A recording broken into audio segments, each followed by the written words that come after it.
How's it going, Max? It's going pretty well, man. I want to welcome you to the show. We have the one and only Alex Morsanutto coming all the way out of Connecticut here. One of the top Hey, filmmakers up and coming in the business, putting on for the 203. yeah, man, What's going on, man? Welcome to the show, Sports Hip Hop with DJ Mad Max, Light 365, iHeartRadio, man. It's an honor to have you here today. I was reading all about your article, checked out Operation Cavity and everything that you got going. Congratulations on everything that you achieved, man. thank you. Thank you. Yeah, it's been a long time coming. I've been doing this for 10 years and, I'm happy to see any kind of result out of it, whether it be press or accolades or awards or just, people like yourself reaching out saying, I saw the film, what's up? No, I have some crazy stories because I know you wrote it in relation to what you were going through at the dentist when you were younger. So I've had my own experiences. So when I saw that and the dentist was pulling the teeth there, it was really relatable from that point and terrifying when you see it from the outside looking in. It is actually a terrifying experience when you're getting your teeth pulled. Definitely. Yeah. I was trying to look for some similarities with other films that I like, and like Mission Impossible or like James Bond torture scenes came to mind. So I was trying to evoke a lot of, stuff like that. And, if you think about it, it is kind of like a little torture scene. There's a person who doesn't want, whatever's done to them being done. And um, people do it every day. Like a saw trap. Yeah. Oh man. But where was this dentist? Was this dentist in Norwalk that you grew up and had the experience with? So I mean, the real life dentist it's a mixture of a dentist and orthodontist character Okay. in my own personal life, and it's kind of my problem. I had cavities growing up as a kid. I'd chew on everything, metal like a psycho, and I had black teeth, and I had to get the teeth removed because I had a freaking jaw full of black teeth, and those were the baby teeth. Those got pulled out, and then as in teenager when I had braces, they did this thing where they just shaved down your teeth to look flat after braces, and that was quite traumatic for me. So I can imagine, but man, I've been reading all about this. It's a step forward here. It's been getting great reviews. So how you feel about the feedback from it so far? yeah, the feedback's great. Especially on the platform Omeletto, there's tons of comments on it, and it's cool to see, what people engage with, what they like, what they don't like, because there's definitely negative comments out there too. But you know, any any kind of opportunity I get to just put the work out there and hopefully invite, some bigger producer to want to collaborate with me, extend the film into a series or something like that. I'm welcome to it, and just happy to get eyeballs on it. Now, how does it feel to dive into sort of with this and other interests that I've read about into the horror genre? Because I know growing up, you were always heavy into sports and comedy, Yeah, yeah. So, yeah, great question. Sports came easy to me. I played sports in high school, watched baseball. baseball, yep, and also played football. And to this day, I love watching sports, love watching football and baseball and all that. And so it came easy to me when it came to making stuff like that. And coincidentally, I fell into this kind of comedic commercial world where my day-to-day job is making comedic commercials and writing comedic commercials. So as a filmmaker, creating films in the comedy realm kind of just made sense. It was easy to say to people, hey, look what I just did for that 30-second commercial. Let me do it for a movie. Give me some money. But as I've gotten older, I've wanted to kind of explore darker themes. And at the end of the day, horror films sell well. If you look at kind of box office stuff, and I want to make a movie that performs well so that I can keep doing this for a career. Now, say if someday here, because you're working towards success here already, being named 40 under 40 here, the top influencers up and coming in Connecticut. Congrats on that. We need more people out here putting us on the map. But say if you were able to become a part of one of those classic franchises, you got the Halloweens out right now. Which one would you love to direct and bring your own vision to and feel as though you could really take it back? Because some of these directors get a hold of some of these franchises and they say that they have all this passion for it and that they're going to take it, bring it back to the roots. And then once you go to the theaters, you're like, what the hell happened? So what's a franchise that you would love to take in your own right and you think that would do justice? Yeah, that's a good question. I honestly hate reboots, I so agree. it's tough. I'd love to be part of the Alien franchise. I don't know if Okay. you've seen any of those movies, but that sci-fi horror Ridley is Scott so era. exactly, yeah. And I think it's so cool because you're playing with stuff that potentially could exist, in the outer space and universe, whatever. And it's just I just love that franchise. So I'd easily throw my hat in the ring for that. That'd No, be that would cool. definitely be classic. I know. What was the most recent one? Alien Covenant. I think that was the most recent Alien one, right? Yeah, yeah. I Yeah. mean, they're they're slipping a little bit, but my holy grail is just Alien. The OG. Um, I love that, especially and actually Predator 2 is a pretty awesome movie. The first one, actually, Prey, the sequel that The came new. I out heard recently, about that. that was pretty cool too. I haven't checked that out because I'm so dedicated to the first one with Schwarzenegger. Out of loyalty. Yeah, no, definitely. You always got to get back to the originals out there. But you've been filmmaking such an early age, and me doing my research from the even the YouTube craze with Numa Numa. Oh, yeah. Yeah, yeah. I've been that's funny. Yeah. One of my first videos ever was the Numa Numa videos back in the YouTube boom. I'm embarrassed that you're able to find that. But yeah, that was my first experience playing with a camera. I had my little brother in the video. Um, I always joke like if we ever win like some huge award, some Oscar one day, I'd be like, this is where it all started, and just play this ridiculous video. Um, but yeah, I've been doing this for a long time, and I've been lucky enough to get paid to do what I love, and it's been a great ride. Have you thought about jumping in front of the camera eventually here? Because I know you always wanted to be an actor since you were young. Yeah, so I've dabbled with acting. I recently acted in something in September. What month are we in? October. Yeah, early September. I did a small role for a friend of mine's film, and this past summer I did another film. So I love acting. I'd love to do it. It's just so competitive that you know, I don't know. It's tough. If someone's paying you to do it, God bless. But I found it very difficult for me. And, you only have so many hours in the day. So you're either going to spend it auditioning and memorizing lines for a part you may not get, or making that money. Good point. But no, you're out here becoming a master in your own right here in filmmaking here on the way up for sure. Just me doing my research on you, but playing baseball when you were younger, you were looking to get a scholarship, and all of a sudden you go to NYU Tisch of the Arts, and that's where you really hone your craft. Yeah, yeah, definitely. So, out of college, I really wanted to play football actually, but the schools that were interested in me just weren't really aligning with my like academic goals. So I decided to play baseball. I went to a school, SUNY Purchase in Westchester for a year, played baseball for them. And I was fortunate enough to have high enough grades to transfer anywhere I wanted to after a year. So I was like, all right, let's go to NYU. Let's forget the baseball stuff. Let's just focus on career. And yeah, double majored in journalism and film production, and kind of been running with that ever since. I'm curious to hear because I was looking online. You have some old videos there. You were in my lane. You were out here interviewing, and you actually are interviewing some rappers. You were looking for top freestylers in Connecticut. So, man, what made you transition full time to the film world? Because you did major in journalism as well. Yeah, yeah. One of my early aspirations was to be an anchor or Ryan Seacrest or whatever, someone in front of the camera. But I spent 2 years at ABC News in New York, and Right out of college. right out of college. And even back then, being in news was just a grind and depressing. So, I found myself daydreaming about making movies and some commercials that I could make. And I just threw in the towel and said, I'm going to just commit to this and um, burn my ships. So I threw away kind of like a nice, cushy job that probably would have paid a lot better. But, we'll see. Time will tell. At the end of the day, you have to go with your passion. Yeah, You yeah, know. definitely. I don't regret it at all. I think it was an easy decision looking back. And you're making noise. You're winning awards. I mean, how's it feel to win awards for your short films already?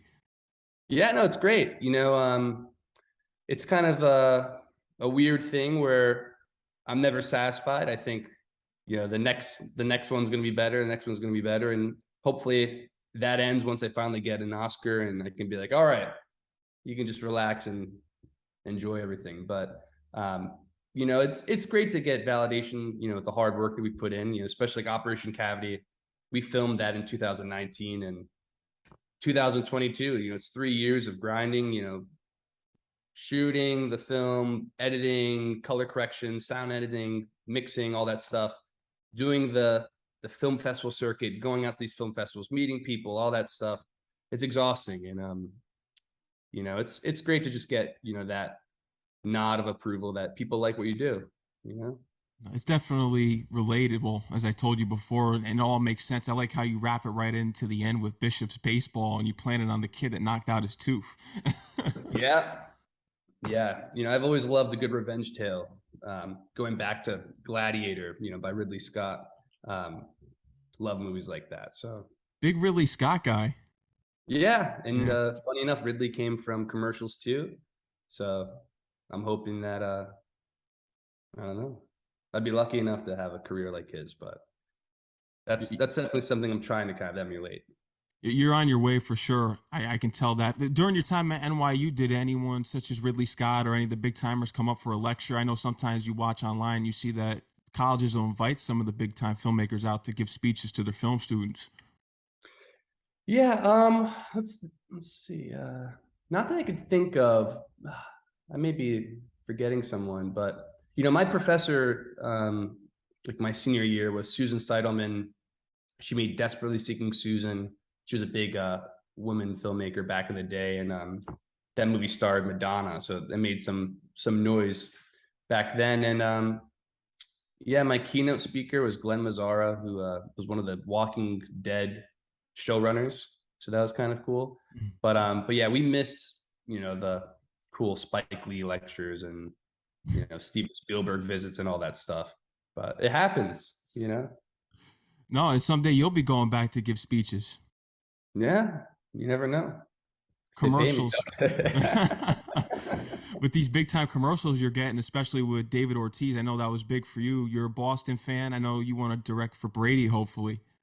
Yep. Yeah, you know, I'd do it for free, you know. Send me some TB12 commercial boards. I'm there. I'd love that. Yeah, but no, working with Ortiz was amazing. You know, I've worked with a bunch of celebrities you know, so far in my short career, and few have actually made me starstruck, like Big Papi. You know, I go in the room, he's sitting down in the chair with like his agent and whatever, stands up, the dude's massive. And I'm looking at him like, oh my God, you're Big fucking Papi. He's like, what's up, man? He shakes my hand and we had a blast. It was a good day in Boston. Crazy shooting schedule, but it was really cool. Can't lie. No, I could definitely tell that was something that right there hit right home for you, especially being a Boston fan. Definitely off the bucket list. Brady is next, but these commercials come all the way out of college because you were linking up with journalists and people in the business program and your friends, and you happen to make three commercials that would blow you up. Yeah, that was you know, the first thing I did, and I was so fortunate to have these friends, you know, with this tech startup. They needed commercials to kind of sell what they were trying to sell to investors, and it really was, it was the beginning. You know, without those commercials, I don't think I'd be where I am today. It's just crazy. You know, in our world, in our filmmaking world, work gets work. So whatever you put out there, it's what you're going to attract. So I needed those commercials to get the next commercial, and I needed that next commercial to get the other one, and blah blah blah. So yeah, it's weird. It's a weird world. In all forms of entertainment too, it's relatable to journalism because it's all about building up your own brand and portfolio. So because you're building yourself up, especially learning from your journalism major, you always had to build yourself up as far as interviews you conducted and how you were going far in that lane. And now you can translate that into film. So it kind of all connects when you really look at it. Definitely, yeah. And you know, even to this day, there's ways to, you know, mix what I've learned in journalism with filmmaking. You know, whether it be a documentary or some interview series for a client for commercials. Um, I think there's a way to mix the two, and I hope down the road I could kind of pick up on that track and do some more journalism work. Some of it's even premiered on Fox Sports. Yeah, yeah, that was a great project. That was with another local guy, DJ Morel, former Buffalo Bills player. Yeah, I grew up with DJ and knew his story, so it's very easy for me to kind of translate it to it, bring it on screen.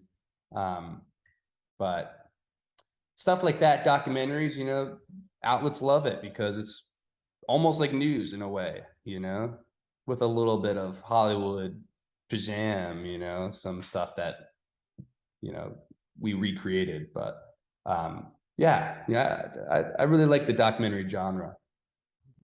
Now tell me about how was it growing up in Norwalk when you were younger? And is it crazy to just now you're traveling the world? You went to New York for college, of course, you made it out there, but now you're traveling the world and being successful. You just recently went on a trip to Europe here, but did you ever think that you were going to be able to make it out and just do all these insane things being from Norwalk?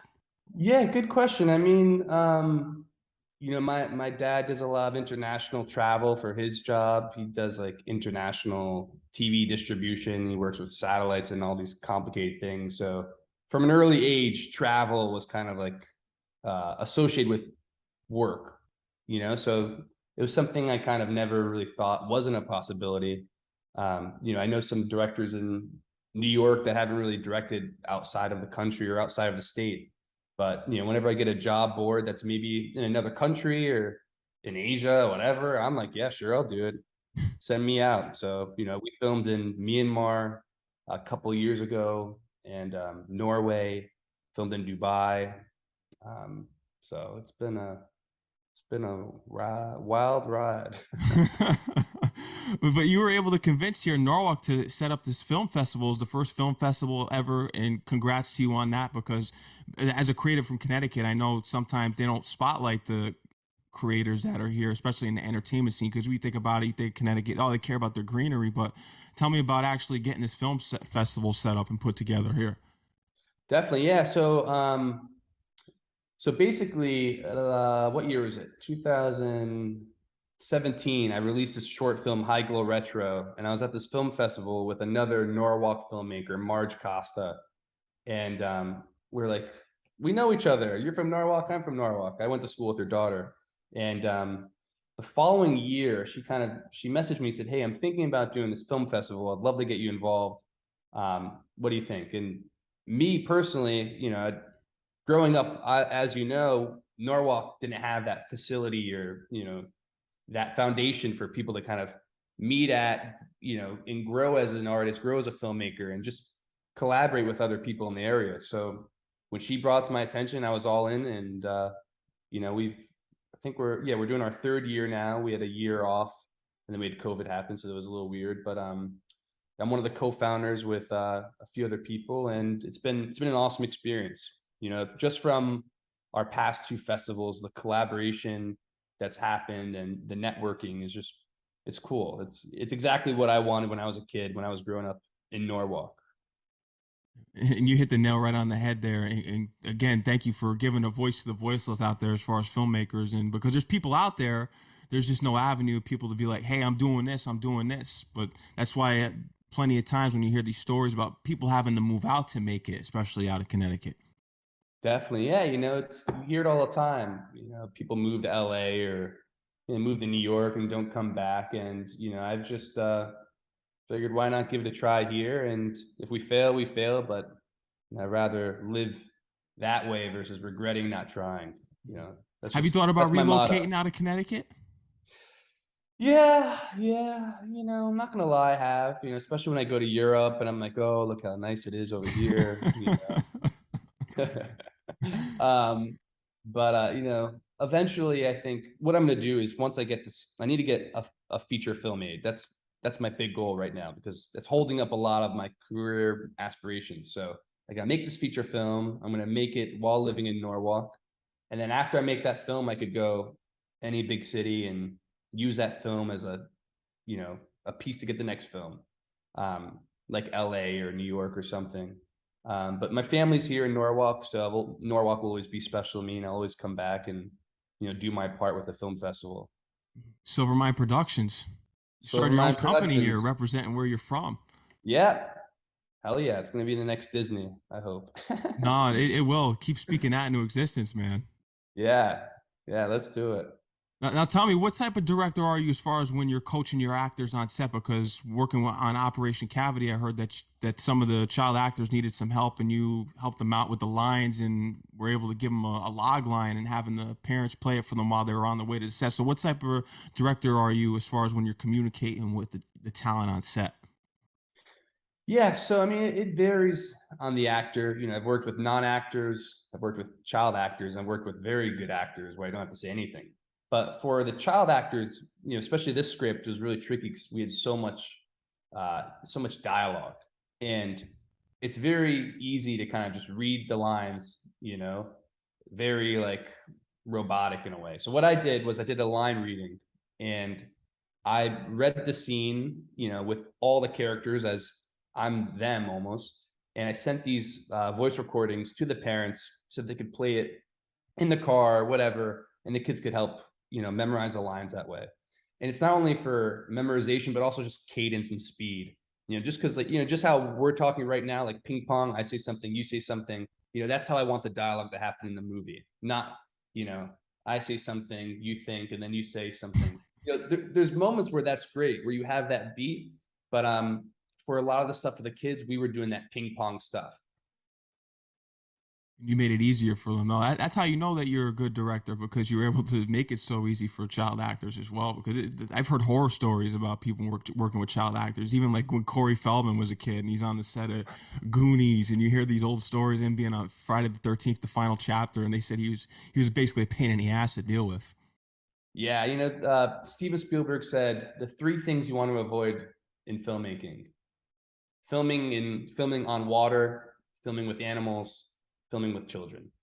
And he's done all three. But you know, filming with children is definitely a challenge, and you know, takes a certain type of filmmaker to have that patience with them. But it's rewarding. You know, the energy they bring on set is awesome.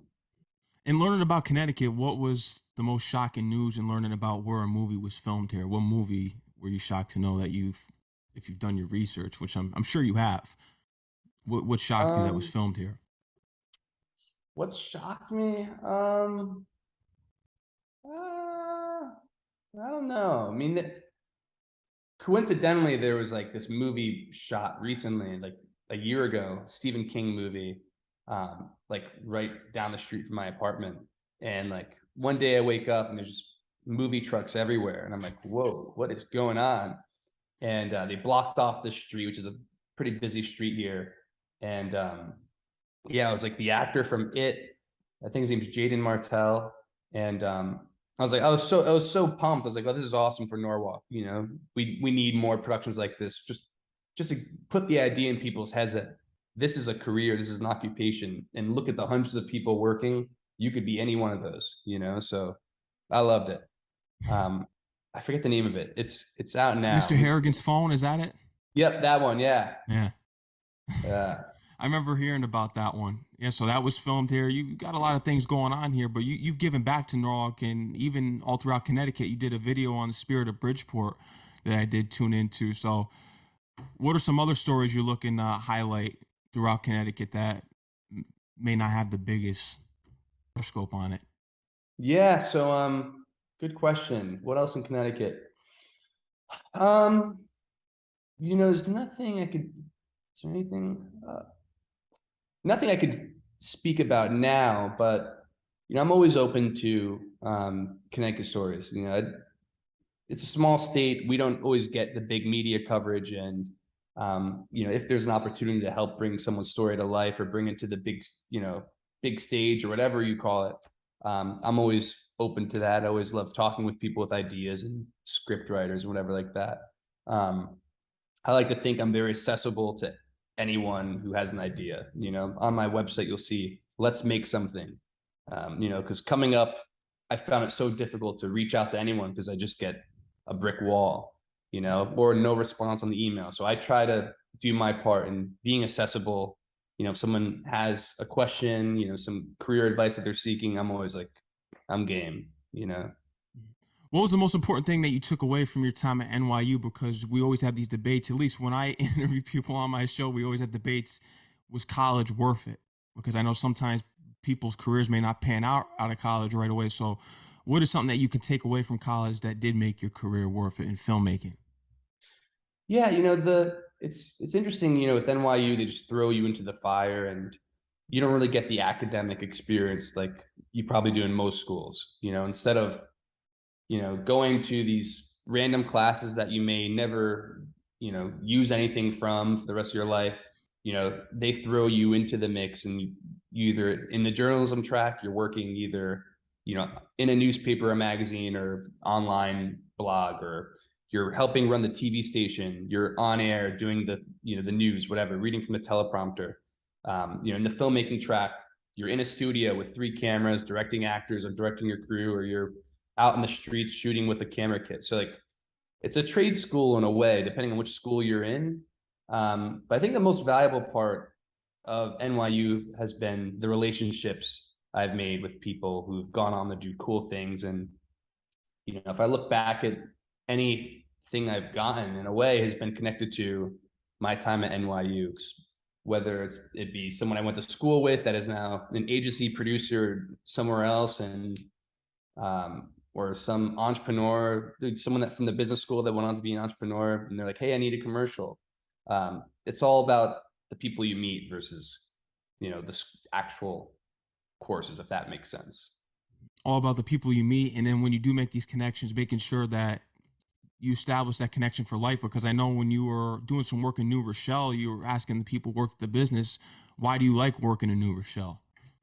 Yeah, yeah, exactly. And trying to apply that throughout. And the New Rochelle videos were great because it was a campaign and we had a bunch of different things. We had live here, work here, grow here, and all these different topics that we asked people on the street in New Rochelle, and tying it all together in a cool way. That was a fun project to work on. Chevrolet, Remo's Pizzeria. I mean, you've been all over the place here. Definitely, yeah. From small startups to family restaurants to Fortune 500 companies.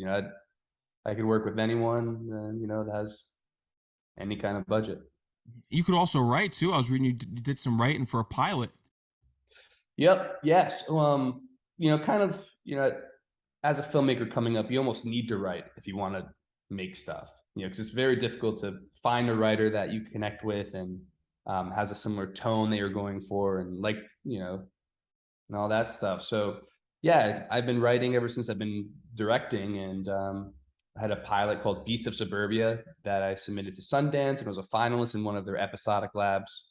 And that was a cool project for me because I was mixing sports with drama, almost like a Friday Night Lights kind of thing. So that's a project I have in the back burner. I'm hoping one day I could turn into a TV show. It'd be really cool. This feature film that you're working on, is there any details that you want to let your fans know and the people that are tuned in know about? Because I know people like to keep it secluded, but is there any details that you can reveal about what type of genre this is going to be in, how you're mapping it out, anything about the storyline? Is there anything that you can reveal? Yeah, I'd keep it simple, just Mhm. keep it close to the chest. But yeah, it's a Viking film that I'm trying to do in Norway, leaning in on the Norse mythology of the culture there and kind of where these stories came from. That's So interesting. it'll be fun. It'll be a good one. So I was just out there in Norway scouting on some locations, went to a few Viking villages and a bunch of different woods, and a cool cave or a couple caves. So I'm excited. It's gonna be a great project. No, it is, man. I can't wait to see what you got on the way. But Alex, is there anything else you want to let the audience know that we didn't cover here today, man? No, it's just it's awesome to chat with you and to connect and know that someone else from 203 is doing big moves. So I feel Yeah. honored to be on the show. I appreciate it, man. And I'm going to be sending you the link as soon as it drops, too. I'm going to get this out as soon as possible, get the editing right on there, and we'll get it going, man. Thank you for everything that you're doing for Connecticut, man. I'm keeping a look for creatives out here and what you're doing. Hell yeah, likewise, man. It's been Keep going, awesome. man, and go Buccaneer. Well, you know you're a Patriot fan, but do you root for the Buccaneers? Because I Yeah, saw a picture of you Average. with Brady jersey on there. Yep, yeah. I mean, I followed Brady and going to Tampa Bay game in a couple of weeks. Actually, who did they play? The Rams. They So play the that's gonna be fun. Rams. Yep. Yeah, Maybe my mom Brady and and I Bowles will take care of Brady. company. Would you say? Oh Maybe, yeah, yeah. I hope so. Yeah, so it's gonna be fun. The They Red had. Sox here. Yeah, this isn't the Red Sox year this year, but yeah, it's all right. It could be They worse. You could blow the division within the last the second to last series here of the year if you're a Met fan. Oh yeah. Oh man, What a that's joke. tough. Frauds. They're frauds. Oh man. Unbelievable. Is Celtics fan too? You Boston all the way around? No, no, not really. No, I just it was just pretty random. I happened to like the Patriots when Tom Brady was there, and no, I like the Red Sox, but also like the Yankees in the past. So I'm very split. No. I like whatever team's better. No, I've been a Brady fan though throughout, and when he got traded, I was like, well, fuck the Patriots. They don't want to sign him to a nice contract. I'll follow him in Tampa. So yeah, I still follow the Patriots. I like Mac Jones, but I'm a Bucks fan now until Brady retires. And then where do you go? Back to the Patriots? Patriots. My younger brother's a Buffalo Bills fan, so maybe I Oh, become a Bills fan. I don't know. oh boy. No, I'm a Jets fan, so Oh, jeez. I have Uh, a thing against, I know it sucks to be a bandwagon fan, but my brother's a Giants fan, and I'm like, dude, how could you be a fan of this team? It's been so bad for so long. Like it's just you just love pain, you know, So we're loyal. I like being entertained, but at the end of the day, I love good football. So whatever teams, trying their best, whether it be an underdog, whatever, I'm game. Yeah. You mentioned Split. That was actually an app that you did some work for as well. Yeah, split. Because you're split on the That Red was Sox and Yankees, so I wanted to connect it back to that. yeah. That was the first trilogy of commercials I made was for the app Yeah. Split, and I don't think they actually took off, but it was tricky because other payment services like MasterCard and Visa and Chase Banking, whatever, Venmo, they all do the same thing nowadays. So the whole premise was around splitting the bill. So split. Yeah, but he's here. Alex is here, man. Thank you for coming on the show, and let them know where they can follow you on Instagram and Twitter, AJ Morsanutto. Yeah, AJ Morsanutto, find me there. And silvermineproductions.com is where you can find all of our work. Yeah. Go check him out. You could check out his whole biography, all of his short films, commercials right there. And stay tuned, man. Anytime that you need any promo, you're locked in with me. You're always good to come on the show. Hell yeah. Thanks, man. Appreciate it. Of course, man. Take care. Stay safe. Enjoy the rest of your day, Alex. Thanks. You too, man. Yeah. Peace out, man. See you.